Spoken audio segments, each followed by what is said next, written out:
انتخابات دنیا بھر میں ہوتے ہیں، لیکن نگران حکومتوں کے نام پر غیر منتخب لوگوں کو اقتدار میں لا بٹھانے کی یہ رسم صرف پاکستان میں ہے۔ سوال یہ ہے، اس بندوبست کی افادیت کیا ہے اور نگران حکومتوں کے انتخاب، اہلیت، اختیارات اور کارکردگی کے حوالے سے کوئی قوانین اور ضابطے موجود ہیں یا نہیں؟ کیا وجہ ہے کہ جہاں غیر منتخب نگران حکومتوں کے بغیر انتخابات ہوتے ہیں وہاں تو معاملات خوش اسلوبی کے ساتھ نپٹا لیے جاتے ہیں، اور ہمارے ملک میں نگران حکومتوں کے ہوتے ہوئے بھی انتخابات متنازع ہو جاتے ہیں؟ نگران حکومتوں کے نام پر عارضی ہی صحیح ایک پورا حکومتی بندوبست قائم کیا جاتا ہے، لیکن اس بندوبست کے بارے میں تفصیلی قانون سازی آج تک نہیں ہو سکی۔ الیکشن ایکٹ کی دفعہ 230 اور آئین کے آرٹیکل 224 میں کچھ بنیادی باتیں لکھ دی گئی ہیں، لیکن وہ ناکافی اور مبہم ہیں۔ کیا وجہ ہے کہ ایک رکن پارلیمان کی اہلیت کے لیے تو ایک کڑا معیار مقرر کیا گیا ہے، لیکن نگران حکومت کی اہلیت کے لیے کوئی اصول طے نہیں کیا جا سکا؟ وزیر اعظم یا وزیر اعلیٰ اور قائد حزب اختلاف کوئی نام تجویز کر دیں تو اس نام کی اہلیت کو پرکھنے کے لیے کوئی قانون اور کوئی ضابطہ تو ہونا چاہیے، وہ کہاں ہے؟ یہی معاملہ نگران کابینہ کا ہے۔ آئین کا آرٹیکل 224(1)(a) صرف یہ بتاتا ہے کہ نگران کابینہ کا انتخاب نگران وزیر اعظم اور نگران وزراء اعلیٰ کی ایڈوائس پر ہوگا، لیکن یہ کہیں نہیں بتایا گیا کہ نگران کابینہ کے لیے اہلیت کا پیمانہ کیا ہوگا۔ ایک جمہوری معاشرے میں ایسا ثوابدیدی اختیار حیران کن ہے۔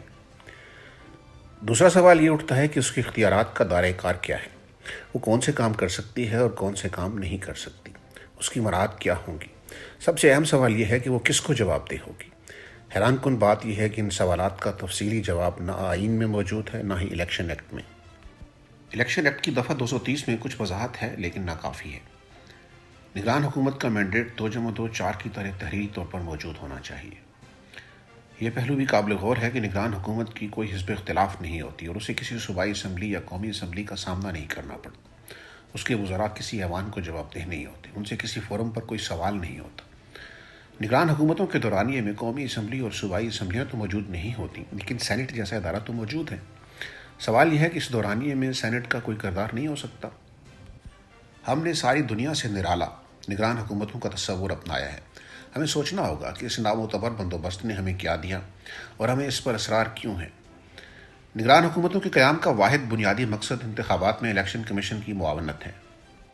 سوال یہ ہے، اس کے لیے غیر منتخب لوگوں کو حکومت سونپنے کی کیا ضرورت ہے؟ حکومت سرکاری محکموں اور وزارتوں کی صورت چلتی ہے۔ کیا یہ نہیں ہو سکتا کہ انتخابات کے لیے نگران حکومت بنانے کی بجائے حکومتی مشینری کو الیکشن کمیشن ہی کے ماتحت کر دیا جائے؟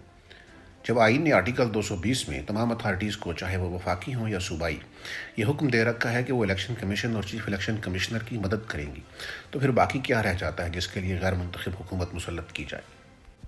معمول کے کام چلانا بلا شبہ ضروری ہے تاکہ ریاستی امور معطل نہ ہو جائیں، لیکن اس کی متعدد شکلیں اور بھی ہو سکتی ہیں اور اس کے لیے غیر منتخب لوگوں کی حکومت بنانا ضروری نہیں۔